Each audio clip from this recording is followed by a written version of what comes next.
যোৱাকালি কথা প্ৰথমতে মই এটা কথা কৈ ল'ব লাগিব যে আমাৰ অসমত যে চাকৰি কৰে যিবোৰ অসম পুলিচ, সেই পুলিচবিলাক অসমীয়া নহয় নেকি? নে চাইনাৰ পৰা আহিছে, নাই পাকিস্তানৰ পৰা আহিছে, নাই সেইবিলাক ব্ৰিটিছৰ কোনোবা পৰিয়ালৰ পৰা আহিছে? এজনে আনজনৰ প্ৰতি যি আৱেগ অনুভূতি সেয়া অসমীয়া মানুহৰ সদায় থাকে। কিন্তু আজিকালি প্ৰায়ে দেখা পাওঁ আমি এই পুলিচত চাকৰি কৰা কিছুমান মানুহে এনেকুৱা কিছুমান কাম কৰে, যেতিয়া কোনোবাই এটা ভাল কাম কৰে আমি প্ৰশংসা কৰোঁ, আৰু যদি এটা সমালোচনা কৰিব লগা কাম কৰে তেতিয়াহ'লে আমি তাক কিন্তু সমালোচনা সদায় কৰি আহিছোঁ। আৰু আজিও কৰিছোঁ এইকাৰণে যে যোৱাকালি মই এগৰাকী ছোৱালীক লৈ পেলাই যি ছাত্ৰীবাৰী আছে এটি ৰোডৰ কাষতে, মই সেই তালৈকে গৈছিলোঁ। সেই বিশেষ ছোৱালীজনী শাৰীৰিকভাৱে আঘাতপ্ৰাপ্ত আছিলে, সেইকাৰণে ভালকৈ তেওঁ নিজৰ ভৰিৰে খোজকাঢ়িব পৰা নাছিলে। আৰু মই যেতিয়া সেই ছোৱালীজনীক লৈ গৈছিলোঁ ছাত্ৰীবাৰী কোনো এটা ঠাইত, কথাখিনি এবাৰ ভালকৈ শুনিব, তেতিয়াহে হয়তো ভালকৈ বুজিব পাৰিব। গাড়ীখন মই একদম ছাইডত ৰখাইছোঁ, য'ত ফুটপাথৰ ওপৰত উঠাই দিছোঁ বুলি ক'লেও ভুল নহয়, কাৰণ সেই ছাত্ৰীবাৰী ৰাস্তাটোত পাৰ্কিং কৰা কোনো জেগা নাথাকে, বা সেই ৰাস্তাটোৰ যিমানখিনি দোকানী আছে, যিমানবিলাক দোকান আছে, সেই দোকানবিলাকৰ গাড়ীবোৰ আচলতে বেছিভাগেই সেই ফুটপাথৰ ওপৰত উঠাই থয়, য'ত উঠাই থ'লে খোজকাঢ়ি যোৱা মানুহৰো কোনো ধৰণৰ অসুবিধা নহয়, বা ৰাস্তাত গাড়ী চলি থাকিলেও কাৰো অসুবিধা নহয়, ঠিক তেনেকুৱাকৈ থয়। আৰু তেনেকৈ মই মোৰ গাড়ীখনো তেনেকৈ উঠাই দিলোঁ সেই ফুটপাথটোৰ ওপৰত। উঠাই পেলাই যিহেতুকে মই কৈছোঁৱেই যে মই লৈ যোৱা ছোৱালীজনী শাৰীৰিকভাৱে অসুস্থ আছিলে, তেওঁক মই ড্ৰাইভাৰ ছিটৰ পৰা নামি গৈ মোৰ ড্ৰাইভাৰ ছিটৰ কাষৰ ছিটটোত থকা যিখন ৱাৰ্কাৰ আছে, যিখনৰ সহায়ত তেওঁ খোজকাঢ়িব পাৰে, সেই ৱাৰ্কাৰখন মই উলিয়াই পেলাই ছোৱালীজনীৰ হাতত গুজি দিলোঁ। আৰু মই অকণমান লক্ষ্য কৰিলোঁ, কাৰণ ফুটপাথত যিহেতুকে ৱাৰ্কাৰখন লৈ ৱাৰ্কাৰখনৰ সহায়ত তেওঁ খোজকাঢ়িব, গতিকে মই অকণমান তেওঁক চাই দিয়াটো এইটো এটা মানৱীয়তাৰ লক্ষণ। ঠিক সেই সময়তে এজন পুলিচ বিষয়া আহিলে, আমাৰ অসম পুলিচৰে। তেওঁৰ নিচিনা হয়তো মোৰ ফটো উঠোৱা বৰ চখ নাই, সেইকাৰণে ময়ো তেওঁৰ ফটোখন উঠাই আজিৰ এই ভিডিঅ'টোত তেওঁৰ মুখখন মই দিব নোৱাৰিলোঁ, বা দিয়া প্ৰয়োজনবোধ নকৰিলোঁ। হ'লেও মই কথাখিনি ক'বই লাগিব যে সেই সময়ত, যি সময়ত মই ছোৱালীজনীক হেল্প কৰি আছোঁ ৱৰ্কাৰখন হাতত গোজা মাৰি দি, সেই সময়ত তেওঁ দেখা পাইছে আমাক, মই ড্ৰাইভাৰজনে নামি মই কি কাম কৰিছোঁ সেইটো সেই পুলিচজনে দেখা পাইছে। পোৱাৰ পিছতো ধুমধাম ফটো মাৰিছে গাড়ীখনৰ, আৰু মই লগে লগে তেওঁক ক'লোঁ দেখা পাই যে আপুনি ফটো কিয় মাৰিছে, অকণমান 2 মিনিট ৰওক, মই কি কাম কৰিছোঁ আপুনি জানো দেখা নাই? আপুনি এজন অসমীয়া মানুহ হয়নে নহয়? আপুনি এজন পুলিচ কৰ্মী হয়, মই এইটো দেখা পাইছোঁ, কিন্তু আপুনি এজন অসমীয়া হয়নে নহয়? যদি আপুনি অসমীয়া মানুহ হয়, তেতিয়াহ'লে এজন অসমীয়া মানুহে এনেকুৱা এটা কণ্ডিশ্যনত নিজে সহায় কৰিবলৈ আগবাঢ়িহে আহিল হ'লে, আপুনি তাৰ পৰিৱৰ্তে এইটো কি কাম কৰিছে? আপুনি জানো ইয়াৰ এটা ভাল নিদৰ্শন দাঙি ধৰিছে? আপোনাৰ ইয়াৰ ভাল নিদৰ্শন কেতিয়াও হ'ব নোৱাৰে, এজন অসমীয়াৰ নিদৰ্শন এয়া কিন্তু কেতিয়াও হ'ব নোৱাৰে। তেনে বুলি ক'লোঁ, কোৱাৰ লগে লগে তেওঁ মোবাইলটো বন্ধ কৰিলে, কৰি পেলাই সেই ঠাইৰ পৰা গুচি গ'ল। সেইখিনিলৈকে ঠিকে আছে।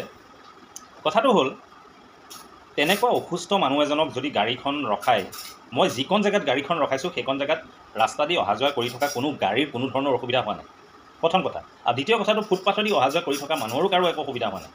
মই তেনেকুৱা এটা ঠাইত গাড়ীখন ৰখাইছোঁ, কাৰণ মই জানোৱেই যে মোক 2-3 মিনিট লাগিব এই কামটো কৰোঁতে, যাতে বেলেগৰ দিগদাৰ নহয়। তেনেকৈ এটা ঠাইত মই গাড়ীখন ৰখাই ছেফলি মই সেই ছোৱালীজনীক অকণমান সহায় কৰি দিলোঁ।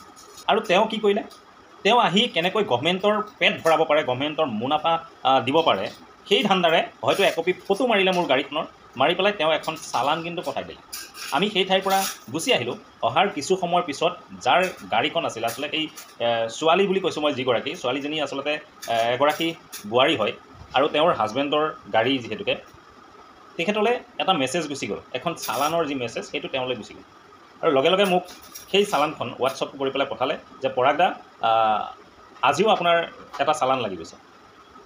মই তেতিয়া বুজিবলৈ বাকী নাথাকিল যে ই কেমেৰাটো সামৰিলে সঁচা, কিন্তু সেই কেমেৰাত উঠোৱা ফটোকপি দিবলৈ কিন্তু তেওঁ কেতিয়াও বাদ নিদিলে। আচলতে ইয়াক কোনটো মানসিকতা, কি মানসিকতাৰে আচলতে পুলিচগিৰি কৰিব আহিছে মই বুজিব পৰা নাই। কিন্তু এই কথাটো কিন্তু অকল মোৰ কাৰণে নহয়, এইটো কিন্তু সকলোৰে কাৰণে এটা জটিল সমস্যা আহি পৰিছে। কাৰণ প্ৰত্যেকটো পুলিচৰ হাতত আপুনি চাব, গুৱাহাটী মহানগৰীত এটা মোবাইল ফোন লৈ তেওঁলোকে ৰৈ থাকে, আৰু যাক যেতিয়া যেনেকৈ পায়, মুঠতে কথা নাই বতৰা নাই, তেওঁ যদি দেখিছে যে এইকণ জেগাত গাড়ীখন ৰখাব নালাগে, তেওঁ কিহৰ কাৰণে গাড়ীখন ৰখাইছে, তেওঁ কি কৰিছে, সেইটোৰ আওভাও নোলোৱাকৈ ফটকৈ ফটো এখন মাৰি চালান যি আচলতে তেওঁলোকৰ একাউণ্টছ থাকে তাক পঠাই দিয়ে, আৰু লগে লগে এখন চালান 2000 টকা আমালৈ আহি যায়। এয়া প্ৰথম কাহিনী নহয়, আজিকালি খুবেই হ'বলৈ লৈছে। আৰু এনেকৈ যদি হয়, তেতিয়াহ'লে গুৱাহাটী মহানগৰীত আপুনি গাড়ী কেনেকৈ চলাব, গাড়ীখন উলিয়াই কেনেকৈ লৈ যাব, এয়া কোনো সম্ভৱেই নহয়। এফালে যদি পানীৰ উপদ্ৰৱ চলিছে, পানীৰ কাৰণে মানুহে গাড়ী উলিয়াব পৰা নাই ৰাস্তালৈ, আনফালে একাংশ এনেকুৱা ফটো মৰা পুলিচৰ কাৰণে গাড়ী উলিয়াব পৰা নাই আজি মানুহে। গাড়ী উলিয়াবলৈ ভয় কৰে, কাৰণ হোৱাইট লাইনৰ ভিতৰতো যদি গাড়ীখন ৰখায় তেতিয়াহ'লে তাতো তেওঁলোকে ফটো মাৰি চালান পঠাই দিয়ে। সেয়া বেলেগৰ লগত হোৱা নাই, সেয়া মোৰ লগতে হৈছে, সেই চালানো মোৰ আছে। যদি আপোনালোকৰ লগত এনেকুৱা হোৱা নাই তেতিয়াহ'লে কোনদিনা ঘটিব সেইটো আপুনি কিন্তু বুজি নাপাব। সেইকাৰণে আপুনি কথাখিনি শুনি লওক, ক'ত কেনেকৈ তেওঁলোকে আচলতে চালান কাটে। তেওঁলোকৰ এটা নিৰ্দিষ্ট হিচাপ আছে যে পাৰ ডে কিমান চালান আমি কাটিব লাগিব, এনেকুৱা কিবা এটা হয়তো নিৰ্ধাৰিত কৰা আছে, যাৰ কাৰণে তেনেকৈ আচলতে জধে মধে এখন ফটো মাৰি তেওঁলোকে চালান কটা কামটো কৰি আছে। আজি কেইদিনমানৰ আগত মই ফেঞ্চি বজাৰত সেই গাড়ীখনেই, সেই মালিকজনৰ সেই গাড়ীখনেই লৈ মই ফেঞ্চি বজাৰত এটা বেংকৰ সন্মুখত আচলতে দুজন মানুহক মই নমাইছিলোঁ। নমাই পেলাই মোবাইলটোত মই কোনোবা এজন মানুহৰ ফোন নম্বৰ এটা চাই আছোঁ। 2 মিনিটমান সময় তেনেকুৱাতে এখন পেট্ৰলিঙৰ টাটা চুমু আহিলে শুক্লেশ্বৰ মন্দিৰৰ ফালৰ পৰা। মই ভৰলুৰ ফালে মুখ কৰি ছাইডত ৰৈ আছোঁ। শুক্লেশ্বৰ ফালৰ পৰা অহা এখন টাটা চুমু, যিখনত 2জন পুলিচ আছিল, আগফালে এজন বহি আছে আৰু ড্ৰাইভাৰজনে চলাই আছে। সেই গাড়ীখনে মোৰ ৰৈ থকা গাড়ীখনৰ ফটোখন মাৰি ফটকৈ ফটো এখন মাৰি লৈ গুচি গ'ল, আৰু এঘণ্টামানৰ ভিতৰতে সেই মালিকজনলৈ এখন 2000 টকা চালান পঠাই দিলে। আচলতে এইটো কি কাম হৈছে, কি কাম কৰিবলৈ লৈছে একো বুজিব পৰা নাই। ইয়াৰ পৰা এনেকৈ 2000 টকাকৈ যদি আমি ওলাই গ'লেই দিব লাগে, তেতিয়াহ'লে আমি ঘৰ দুৱাৰ কেনেকৈ চলাম, আমি কাম কেনেকৈ কৰিম? আচৰিত ধৰণৰ কথা। যদি আপুনি নাজানে এই কথাখিনি, কিন্তু আজি জানি লওক, গুৱাহাটীৰ কোন জেগাত ক'ত কেনেকৈ আপোনাৰ ফটো মাৰিব এইটো কিন্তু আপুনি গম নাপায়। আপুনি লগে লগে গম নাপায়, আপোনাৰ মোবাইলত সেই মেছেজ যাব। যদি আপুনি মেছেজ চাইছে তেতিয়াহ'লে আপুনি গম পাব, আৰু যদি মেছেজ চোৱা নাই তেতিয়াহ'লে আপুনি যিদিনা পলিউশ্যন কৰিবলৈ যাব গাড়ীখন, সেইদিনা আপুনি 120 টকা দি বা 110 টকা দি আপুনি নৰ্মেল যিটো পলিউশ্যন সেইটো আপুনি কৰিব নোৱাৰে। কাৰণ তেতিয়া আপোনাক সেই আপোনাৰ যি 2000 টকা ফাইনবিলাক আছে, সেই ফাইনবিলাক আপুনি সেইদিনা ক্লিয়াৰ কৰিব লাগিব। কৰিলেহে আপোনাৰ পলিউশ্যন কাগজ আপুনি উলিয়াব পাৰিব, পলিউশ্যনৰ যি ৰিপৰ্ট সেয়া আপুনি উলিয়াব পাৰিব, বা ইঞ্চুৰেঞ্চ আপুনি কৰিব পাৰিব। এনেকুৱা এটা সমস্যা আহিছে আজি গুৱাহাটী মহানগৰীত। এই কণ্ডিশ্যনবিলাক আচলতে যদি পটকৈ এখন ফটো মাৰি দি পঠাই দিলে চালান আহি যায় 2000 টকা, তেতিয়াহ'লে মানুহে গাড়ী চলোৱা কামটো বাদ দিব লাগিব। এতিয়া এই যি গাড়ী চলোৱা কাম, ধৰক আমি গাড়ী চলাই খাই আছোঁ, আমি বাদ দিয়াটো দূৰৰ কথা, গাড়ী মালিকেও গাড়ীখন কোনোবা ড্ৰাইভাৰৰ হাতত দি পঠাবলৈ 10 বাৰ চিন্তা কৰিব। আমি ইমান অনভিজ্ঞ ড্ৰাইভাৰ নহয়, আমি ইমান কেঁচা ড্ৰাইভাৰ নহয়। ভাৰতবৰ্ষৰ গোটেইখনতেই গাড়ী চলাইছোঁ, কিন্তু আমিও কলিকতাত ফাইন দিছোঁ, ফাইন কলিকতাত ময়ো ভৰিছোঁ, কিন্তু এনেকৈ জধে মধে নহয়। যদি ড্ৰাইভাৰজন গাড়ীখনত নাথাকে, পাৰ্কিং কৰি থৈ দিয়ে, বা ড্ৰাইভাৰজন গাড়ীখনত থাকিলেও যদি 10 মিনিট 15 মিনিট গাড়ীখন তাত ৰখাই থৈছে, বেলেগ মানুহৰ দিগদাৰ হৈছে, তেতিয়াহ'লে সেইখনৰ ফটো মৰাটো স্বাভাৱিক মই ভাবোঁ। আৰু যদি গাড়ীখনৰ পৰা মানুহ এজন নমাইছে বা উঠাইছে, বা গাড়ীখন ৰখাই যদি মোবাইলটোত কিবা এটা তেওঁ চাই আছে, ড্ৰাইভাৰজন গাড়ীত বহি আছে আৰু গাড়ীখন ষ্টাৰ্টত আছে, সেই গাড়ীখনৰ ফটো মাৰি ন' পাৰ্কিঙত ৰখোৱা বুলি সেই গাড়ীখনৰ ফটো মাৰি যদি চালান পঠাই দিয়ে, কিমানখিনি আচলতে প্ৰযোজ্য হ'ব? বৰ আচৰিত লগা কিছুমান কথা। সেইকাৰণে ক'ব লগা হ'ল যে আমাৰ পুলিচবিলাক, অসমৰ যিবিলাক পুলিচ, এইবিলাক ব্ৰিটিছৰ দিনৰ পুলিচ নেকি, নাই চাইনাৰ পৰা আহিছে নেকি, নাই ক'ৰবাৰ পৰা আহিছে নেকি? অসমীয়া মানুহ হ'লে কিন্তু এনেকুৱা মেণ্টেলিটি কেতিয়াও নহয়। হয়, তেওঁ পুলিচৰ চাকৰিয়ে কৰক বা ফৰেষ্টতে কৰক বা তেওঁ যিকোনো এটা ডিপাৰ্টমেণ্টত য'তেই চাকৰি নকৰক, য'তেই অন্তৰাত্মা এজন অসমীয়াৰ হ'ব লাগে। আৰু অসমীয়া মানুহে সকলো সময়তে আৱেগ অনুভূতিৰে মন মগজু ভৰি থাকে, আৱেগ অনুভূতিৰে ভৰা প্ৰত্যেকৰে মন।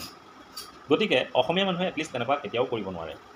সেইকাৰণেহে কৈছোঁ যে এজন অসমীয়া যদি আপুনি হয়, তেতিয়াহ'লে আনদিনা অইন ঠাইত তেনেকৈ একপি ফটো উঠাইছে, সেইটো বেলেগ কথা, মই মানি লৈছোঁ বাৰু।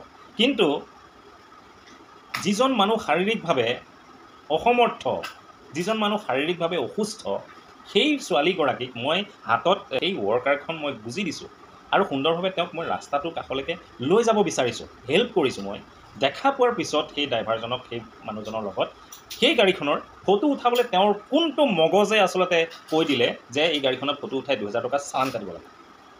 কেনেকৈ পাৰিলে? কোনখন অন্তৰৰ পৰা সেই কামটো কৰিব পাৰিলে? এইটো কিন্তু প্ৰশ্নবোধক হৈ ৰ'ল মোৰ মনত। আৰু সেইকাৰণে আজি এই ব্লগটো বনাই মই আপোনালোকৰ ওচৰত শ্বেয়াৰ কৰিছোঁ কথাখিনি। যদিও আপুনি নাজানে, বা যদি আপুনি গুৱাহাটীৰ মাজত গাড়ী চলাই আছে, তেতিয়াহ'লে 100 বাৰ চিন্তা কৰিব। গুৱাহাটীৰ কোনো ঠাইত গাড়ী ৰখোৱাৰ কাৰণে 100 বাৰ চিন্তা কৰিব। কাৰণ অকল পুলিচ নহয়, অকল নিৰ্দিষ্ট কোনোবা দুজনমান পুলিচৰ হাততে যে তেনেকুৱা এটা মোবাইল ফোন থাকে বা তেনেকুৱা এটা ছিষ্টেম থাকে, এইটো নহয়। প্ৰত্যেকটো হোমগাৰ্ডে আজি সেই স্মাৰ্টফোন লৈ আছে, আৰু স্মাৰ্টফোনত তেওঁলোকে সেই কামটো কৰি আছে। গতিকে সজাগ থাকিব, সাৱধান থাকিব, আৰু লক্ষ্য ৰাখিব সদায় আপোনাৰ গাড়ীখনৰ ফটো উঠাইছে নেকি কোনোবা পুলিচ বিষয়াই, সেয়া হোমগাৰ্ডেই হওক, পুলিচেই হওক, বা সেয়া কোনোবা অফিচাৰেই হওক পুলিচৰ। কাৰণ কোন সময়ত আপোনাৰ 2000 টকা চালান কাটি আপোনাৰ মোবাইলত পঠাই দিব সেইটো আপুনি গম নাপাব। গুৱাহাটী মহানগৰী বিশেষকৈ